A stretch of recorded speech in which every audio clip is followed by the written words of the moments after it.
2023, c'est la première édition de la Semaine du numérique et des sciences informatiques. Ça se déroule donc tout début décembre. C'est plein d'événements qui sont organisés à travers la France avec l'objectif de promouvoir ces filières, ces métiers pour répondre à la demande, à la recherche de talents, de profils spécialisés dans le secteur de la tech et du numérique. Je vais répondre évidemment à quelques-unes des questions des téléspectateurs, mais c'est surtout mes experts qui vont nous apporter les éclairages nécessaires sur cette semaine. Rémi Ferrand est en plateau avec nous. Bonjour. Bonjour. Directeur général de l'association Talents du numérique. Vous œuvrez pour l'attractivité des formations et des métiers dans ce domaine. Vous êtes également depuis 2022 le représentant de la Fédération Syntec en Pays de la Loire.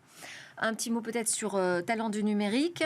70 établissements d'enseignement supérieur font partie de votre association, ainsi que 2850 entreprises. C'est ça? Exactement.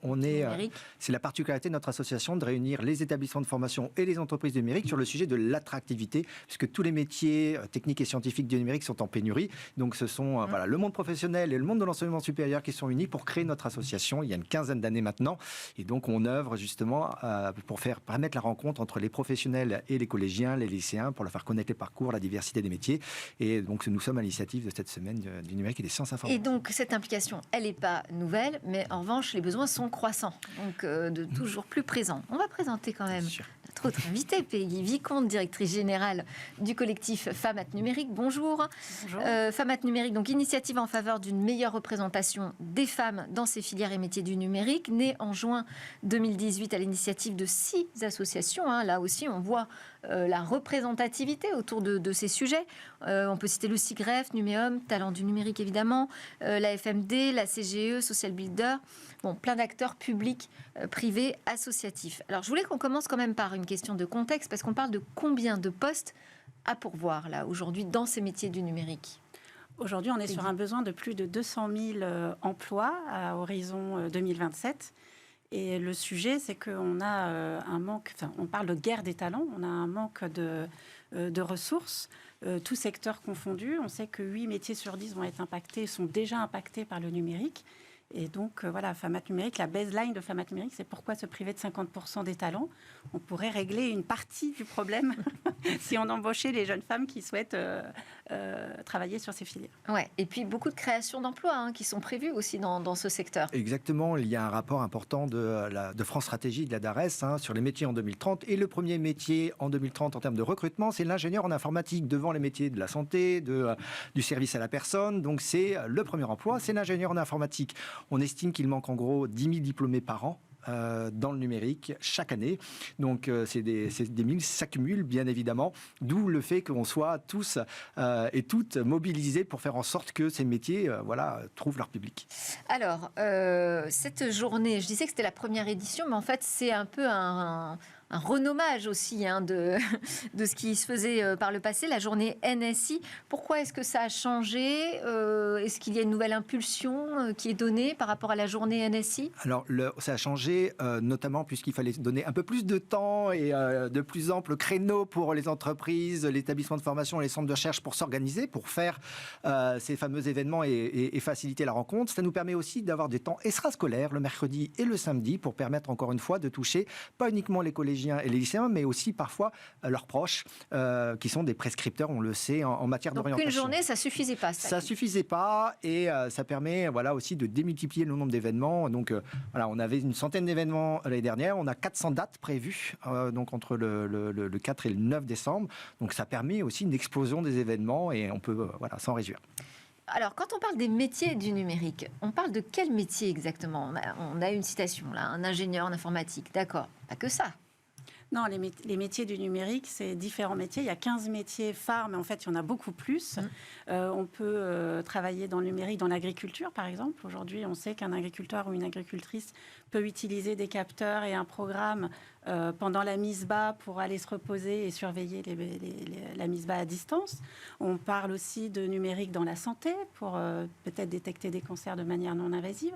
En fait, il y a toute une catégorie de métiers. Est-ce que ce sont des métiers derrière? Par exemple, métier d'agriculteur, ça reste un métier d'agriculteur. Il faut une formation spécifique et non pas en numérique. Il faut savoir utiliser, bien sûr, ces nouveaux outils, mais ça ne demande pas une formation, une filière. Non, ça ne demande pas une filière, mais par contre, ça demande de bien comprendre le sujet et de bien maîtriser les nouvelles technologies. Et c'est tout le sens qu'on souhaite aussi donner à ce type de visite. Ce n'est pas uniquement les métiers. Réduire le numérique à de la programmation informatique serait leurrer les jeunes générations qui doivent résoudre les problèmes de santé, de transition énergétique, d'alimentation plus locale et plus directe. Oui, et puis là, on apporte du sens aussi. Hein.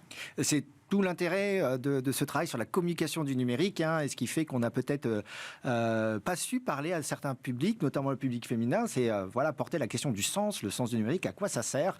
Donc on le sait, notamment le public féminin est très attiré par les métiers de la santé, puisque évidemment on guérit, on soigne et on améliore le quotidien. Et en fait, la santé sans numérique, à l'avenir, ça sera quand même très compliqué. Donc rappeler à quoi le numérique change la vie, change le monde, est innovant et et plein de sens en soi.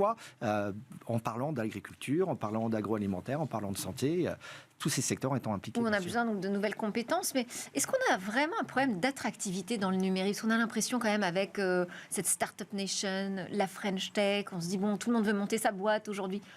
Est-ce qu'on a vraiment un problème d'attractivité? On a vraiment un problème d'attractivité. Il y a une désaffection des jeunes vers ces métiers. On a parlé de l'agriculture, de la santé.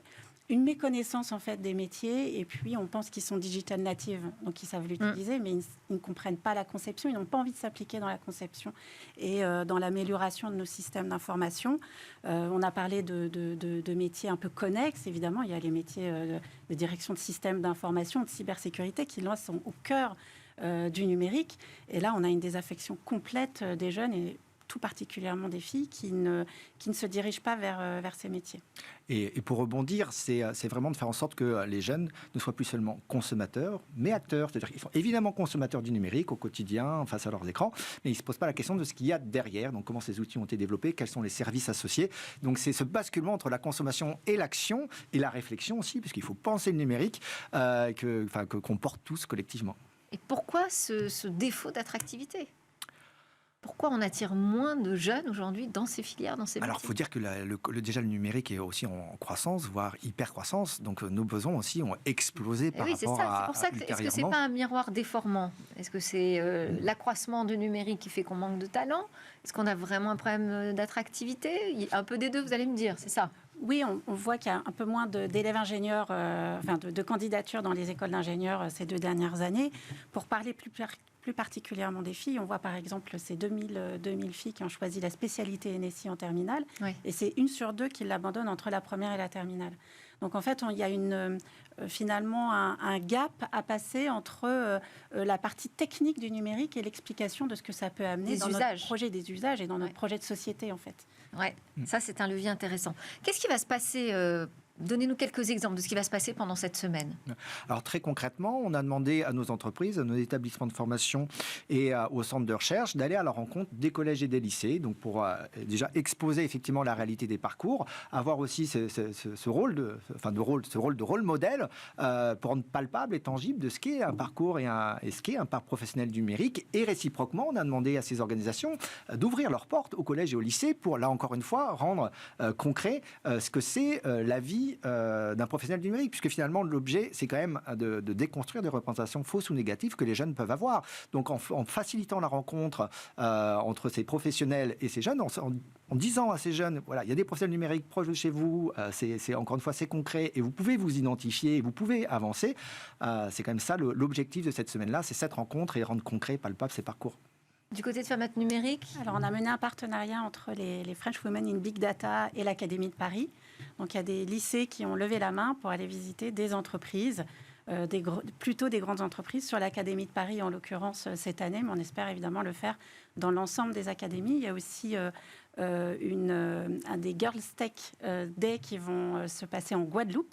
Que l'idée, c'est de ne pas rester d'éviter le parisianisme et puis de démultiplier les actions sur le territoire et de ne pas oublier les territoires ultramarins qui sont évidemment, sur lesquels c'est pas le plus facile d'agir sur ce sujet-là. Alors, on a une question d'une téléspectatrice, Anne, qui nous dit « Mais comment faire en sorte que les élèves soient réellement intéressés par ces événements ?» Eh oui, il ne suffit pas de mettre en place des événements. Alors, il y a des obligations aussi. Ah, vous allez les forcer? Non, au sein de la ministère de l'Éducation nationale en matière d'orientation. Donc, il y a évidemment des heures dédiées, 54 heures dédiées notamment à partir du lycée.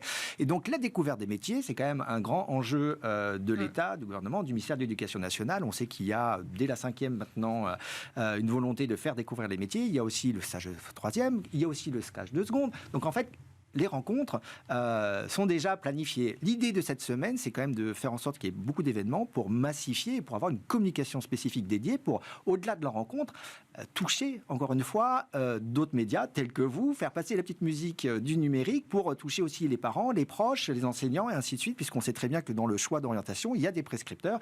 Donc, au-delà de la rencontre, au-delà de la petite graine qu'on peut déposer, il faut que la petite graine puisse pousser et donc il faut l'arroser et faire en sorte que l'environnement soit bon et ça passe par toucher les proches de ces jeunes.